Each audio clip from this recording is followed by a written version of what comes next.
Hello, my name is Sierra Britton, and I'm going to be doing my speech on prenatal genetic testing, what you need to know, and why it is a good choice for you.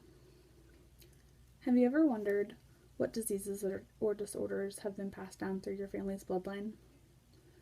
Have you ever wondered what the chances are that you or your significant other passes down a disease or disorder to your child? Take a second and think about what diseases run through your family. Diabetes and high blood pressure plague my family. Luckily, both can be treated with a healthy lifestyle and medication. But what if certain cancers, cystic fibrosis, or a blood disease is passed down? Many of us are already parents. Some of us look forward to starting a family in the future. For those worried about a familial disease, genetic testing could be the option for you. Genetic testing has been a controversial subject since it first made its way to light in the 1960s, when testing began for PKU, a rare disease that causes mental retardation. By the 1980s, tests called prenatal genetic testing were regularly done before a baby was born to find out what the risks were of the child having a genetic disorder. Now they are an optional part of healthcare for parents in most states, according to the National Institute of Health. This form of testing is becoming more and more popular. It provides a way to determine whether the fetus is healthy, or a way to better prepare a family for what is to expect with a child with a genetic disease.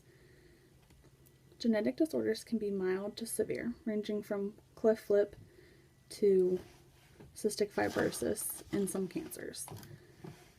The idea of knowing that there is a genetic complication in your child is very appealing to many people. But the subject also brings up some important questions that should be answered for all those looking into genetic testing. Who is eligible to receive this testing?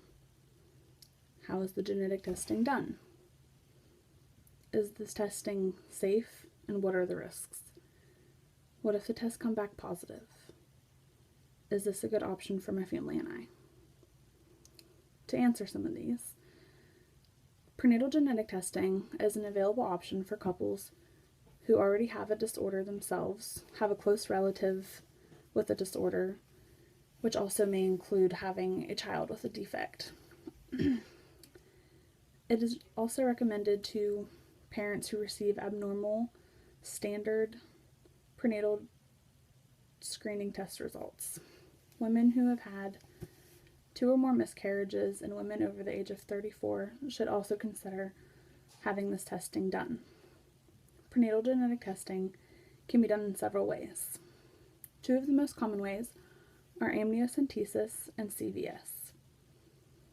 CVS is performed by inserting a thin tube through the cervix or abdomen and collecting tissue around the placenta. Unlike amniocentesis, CVS does not provide information on neural tube defects such as spina bifida. Amniocentesis is done by inserting a thin needle through the abdomen and into the amniotic sac. The needle then collects fluid surrounding the fetus. Then the testing is done by using chromosome analysis, according to Family Doctor. The procedures for prenatal testing carry a small but real risk of losing the baby because they require a sample of amniotic fluid or tissue from around the fetus. Some studies suggest that a small number of cases CVS could cause some defects in the child's fingers or toes if done before the 9th week of pregnancy.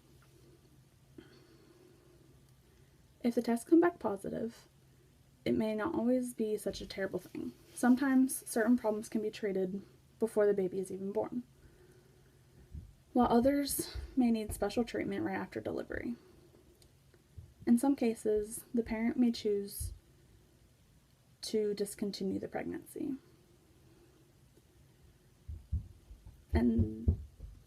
But with the help of a genetic counselor, couples can better understand the disorder more in depth and make a more informed decision towards prevention, monitoring, and treatment for their baby. To recap, if you have a familial disease passed down through your or your partner's bloodline, have a child with a defect, or have a number of miscarriages, testing is available for you. It can better prepare you and your family for what is to come and give you peace of mind. The testing can be done through two ways: amniocentesis and CVS, which both carry possible risk because of them being invasive procedures. In conclusion, prenatal genetic testing is becoming more and more popular. It is a smart choice in determining potential disorders and diseases in an unborn baby passed down through the child's parents.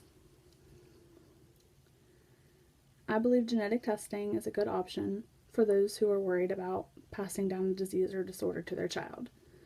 It can better prepare the parents in coping and dealing with this disorder.